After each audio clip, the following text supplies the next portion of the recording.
Jesus, ele revelava qual deveria ser a postura daquelas pessoas que desejavam aprender com ele. E esse é o único versículo da Bíblia que mostra 4 atitudes que todo discípulo deve desenvolver para ouvir a voz de Deus. E nós também precisamos aprender a olhar como Jesus Cristo olha. Jesus, ele não improvisava nos seus discursos. Ele ensinava com autoridade. Olá, tudo bem? Sejam bem-vindos ao meu canal. Estamos aqui para mais um vídeo. E hoje eu quero estar dando início a uma série de vídeos que fala a respeito do Sermão da Montanha, que está em Mateus, no capítulo 5. E hoje nós vamos estar estudando somente o capítulo 1. E eu quero falar de a postura de quem vai ouvir a Deus. E o texto que eu vou estar usando é Mateus, capítulo 5, o verso 1, que diz: Vendo Jesus as multidões, subiu ao monte, e como se assentasse, aproximaram-se deles os seus discípulos. E o objetivo deste texto é mostrar que antes de ensinar as verdades do reino, Jesus, ele revelava qual deveria ser a postura daquelas pessoas que desejavam aprender com ele. Aí eu quero que você imagine uma sala onde está prestes a falar a pessoa mais sábia, mais importante do mundo. Todos nós deveríamos ficar em silêncio, os celulares deveriam ser desligados, as conversas deveriam ser cessadas, os olhos se voltam somente para quem vai falar. Quando alguém importante fala, nossa postura ela muda completamente. Agora imagine quem vai ensinar não é apenas um filósofo, nem um professor reformado, nem um rei aqui da terra. É o próprio Filho de Deus. Mateus, ele poderia ter iniciado dizendo: Jesus começou a ensinar, mas ele, inspirado pelo Espírito Santo, ele faz questão de registrar um cenário antes do Sermão da Montanha. Porque antes de aprender as verdades do reino, nós precisamos aprender como nos colocar diante do rei, como deve ser a nossa postura, como nós devemos ficar diante do rei. Mateus, no capítulo 5, não começa um sermão. Ele começa mostrando a postura dos discípulos de Jesus. E esse é o único versículo da Bíblia que mostra 4 atitudes que todo discípulo deve desenvolver para ouvir a voz de Deus. E é isso que eu quero estar falando aqui neste vídeo. A primeira atitude é muito interessante, que é Jesus vê as multidões, que diz assim: Jesus vendo as multidões. Esse é um detalhe que parece sim muito simples, mas que revela muito sobre Jesus, revela muito sobre Cristo. Jesus, ele nunca passou pelas pessoas sem enxergá-las. Enquanto muitos viam apenas uma multidão ali, cercada a Jesus, Jesus via indivíduos. Jesus via pessoas com coração. Pais, ele via mães, enfermos, ele via pecadores, pessoas cansadas da religião, gente perdida. Em Mateus, no capítulo 9, no verso 36, diz: Vendo as multidões, teve compaixão delas. Jesus tinha compaixão das pessoas. O olhar de Jesus, ele sempre antecede o agir. Ele olha antes de ensinar. Ele olha antes de curar. Ele olha antes de alimentar a multidão. Ele olha antes de salvar as pessoas. No texto, em grego, a ideia de um olhar atento não foi um olhar superficial, foi um olhar de compreensão. Jesus, ele compreendia as pessoas. Foi um olhar que Jesus tinha de compaixão.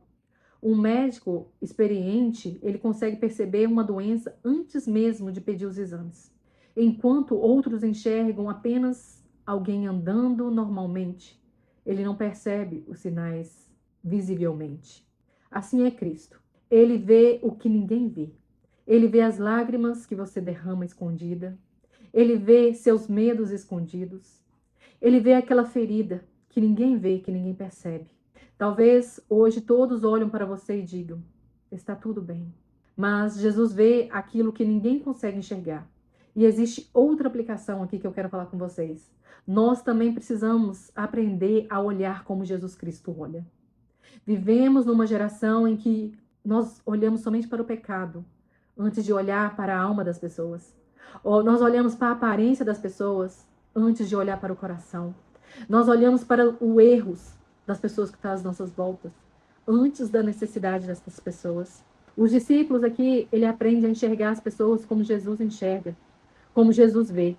Depois que Jesus olhou a multidão, Jesus fez algo assim muito curioso. Jesus, ele subiu ao monte. Ele subiu ao monte porque Jesus ele poderia ensinar em qualquer lugar. Mas a Bíblia mostra que os montes possuem um significado muito especial. Foi no monte que Moisés recebeu a lei. Elias ouviu a voz de Deus. Abraão ofereceu a Isaque. Agora Jesus sobe ao monte para anunciar a lei do reino. Mateus está mostrando que Jesus, como um novo Moisés, mas, claro, infinitamente muito maior. Moisés, ele recebeu a lei. Porém, Jesus era a própria lei, era a própria palavra. O monte aqui representa uma separação, um lugar de intimidade com o Senhor, um lugar onde o barulho da multidão fica para trás e ali só fica visivelmente a voz de Deus. Quem já fez uma trilha sabe que quanto mais alto você está, mais silencioso fica. Os ruídos da cidade desaparecem. As paisagens mudam completamente. A visão fica mais ampla, você consegue ver o todo. Às vezes, Deus precisa nos levar para estes lugares, para diminuir o som, o barulho que nós sentimos. Porque muitas das vezes o barulho está nos atrapalhando de ouvir a voz de Deus. Nós vivemos cercados por vozes, são muitas vozes que nós ouvimos ao mesmo tempo. É a televisão, é o celular, é vídeo o tempo todo, é as redes sociais, são as notícias que toda hora chegam até nós. Problemas assim, um atrás do outro, muito problema de ansiedade. Mas Deus, ele continua chamando as pessoas para subir ao monte, para ouvi-lo. Subir significa separar um tempo. Significa você parar para buscar ao Senhor, para você ler a palavra, para você estar sabendo mais de Deus. Quem nunca sobe ao monte dificilmente vai conseguir ouvir a voz de Deus com clareza. Aqui falam de monte, mas você pode tirar um tempo no seu quarto, longe de celular, longe de vozes. Você não precisa, lógico que se você puder subir ao monte, tá tudo bem. Mas se você não tiver como subir ao monte, vai para o seu quarto, vai para o seu secreto. Depois que você subir ao monte, Jesus, ele pode fazer algo que talvez passe desapercebido para nós. Jesus, ele se assentou, como se assentasse. Para nós, isso parece apenas um detalhe simples. Para os judeus do primeiro século, isso significava autoridade. Os rabinos, eles ensinavam sentados. Quando um mestre se assentava, todos entendiam, o ensino era oficial, iria começar. Jesus, ele não improvisava nos seus discursos. Ele ensinava com autoridade, com quem sabia o que estava falando. Mais tarde, a multidão diria, ele ensina como quem tem autoridade. Assim diz no capítulo de Mateus 7, no verso 29. Sua autoridade não vinha de homens, vinha divina, vinha de Deus.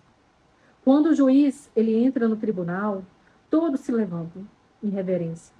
Quando ele se assenta para julgar, ninguém interrompe o juiz, porque a autoridade ela exige respeito. Quando Jesus se assentava, o céu estava voando através da boca de Jesus. Hoje, muita gente quer ouvir Jesus apenas quando ele confirma suas opiniões, quando ele fala que você está certo. Mas discípulo, eles seguem Jesus não porque Jesus concorda com ele. Discípulo não muda de opinião porque Jesus não falou. A palavra, ela continua tendo autoridade hoje. Ela não precisa se adaptar à nossa cultura. Somos nós que precisamos nos adaptar à palavra de Deus. Somos nós que precisamos levar a nossa cultura até Deus. E agora, nós chegamos a um ponto assim central desse versículo, que os discípulos se aproximaram. Essa talvez seja um detalhe muito mais importante do que nós pensamos. A multidão estava ali, mas quem se aproximou ali naquele momento foram os discípulos. Existe uma enorme diferença. A multidão, ela gosta de milagres. Quantos de nós corremos atrás de milagres, corremos atrás de profecias? Os discípulos, de verdade, eles desejam o rei, eles desejam o ensino do Senhor. A multidão, ela procura somente benefícios próprios. Os discípulos procuram transformação de dentro para fora. A multidão, ela segue enquanto tudo vai bem. Agora, começou um problema, esquece. Os discípulos não. Eles permanecem mesmo quando é difícil, Mesmo quando aquilo que você quer tanto que aconteça, não aconteça, porque muitas das vezes Deus está provando o nosso coração, está provando até a que ponto nós podemos honrar a Deus e ver o quão bondoso Ele é. Pedro, ele saiu do barco e os outros ficavam observando. Todos viram o milagre, mas apenas um experimentou desse milagre, que foi andar sobre as águas. Quem permanece distante sempre verá menos do que aqueles que decidem caminhar junto, do que aqueles que decidem se aproximar de Jesus. Frequentar uma igreja hoje não significa necessariamente que você é um discípulo. Conhecer versículos da Bíblia não significa que você tem intimidade com o Senhor. O verdadeiro discípulo, ele reduz a distância. Ele vai até Deus. Ele ora, ele busca, ele obedece, ele lê a palavra e obedece. Ele permanece perto do Senhor. Quanto mais perto ele está de Cristo, mais parecido com eles nós ficamos. E para concluir aqui, é impressionante que perceber que antes das bem-aventuranças do Senhor, antes dos bem-aventurados, os pobres de espírito, antes de todo o sermão da montanha, Deus nos ensina uma verdade aqui, muito simples. Quem deseja ouvir a voz de Deus precisa assumir uma postura diferente. Ele precisa assumir uma postura correta.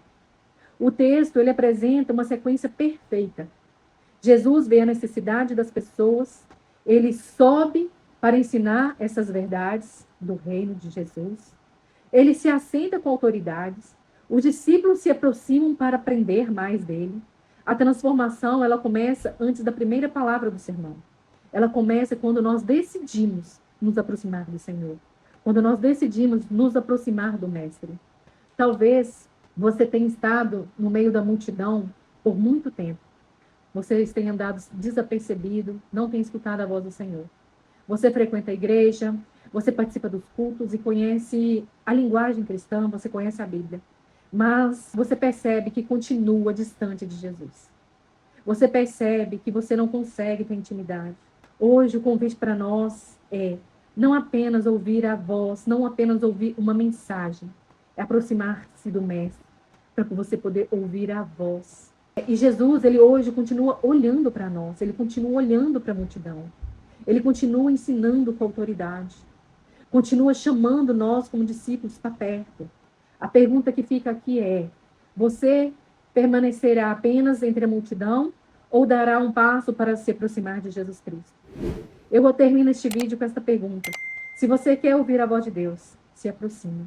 Quanto mais próximo de Jesus, mais próximo você pode escutar a voz dele.